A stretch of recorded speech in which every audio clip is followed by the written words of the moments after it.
And that brings out the red flag as the safety crew quickly over to Rick Frenyea.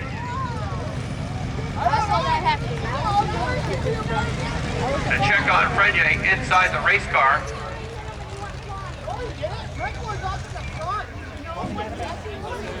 And Rick is out of the car. Rick Frenyea is out of the race car. A wild ride along the front stretch, probably the wildest wreck that we've seen this season. He was able to get out of his car and he is walking back towards the back of the ambulance.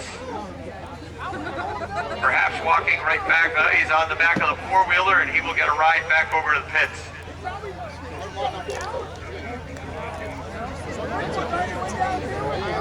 Right here. We're waiting to see the replay. Gene thought that he got a pretty good shot of it. I was watching the leaders race up into turn number 1. Now that restart, Rick Frenyea was somewhere near 10th, I want to say. He was running in the middle of the pack.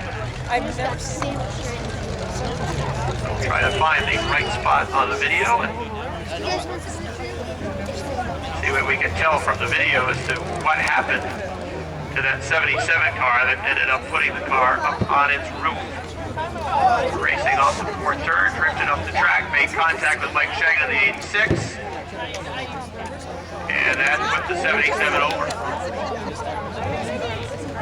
And then he just rode along the roof, right on down the front stretch. Again, we go back to turns 3 and 4.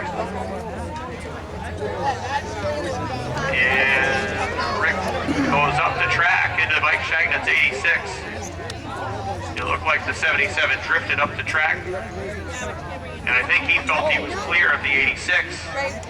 The 86 was still on the outside, and there was contact with the right rear of the 77 and the left front of the 86. It was holding his line on the outside.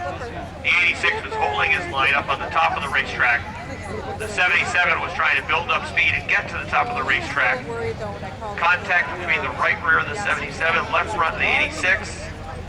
Down the front stretch, Rick's car ended up making contact with the front stretch wall. The momentum of the 86 along the front stretch helped send the 77 over, and he went sliding down the track up into turn number 1. Would you concur with that assessment after watching the video several times?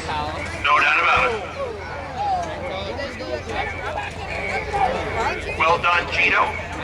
That's amazing that Gene actually got that perfectly. With all the great racing that was going on for the top 5 or 6 spots, Gene had the camera right on that 77 car coming off turn 4, and it just could not have got it any better. Well, the other thing that we're all dealing with, of course, not as bad for the drivers because they aren't necessarily looking directly into that sun at the angle that they're at. For the folks, of course, through the grandstand area, looking right into the sun over at 3 and 4. And Gene was able to pick out that racing action side by side and followed it right along the front stretch. Gene has informed us that next week DVDs will be $25 as a result of this excellent footage he had.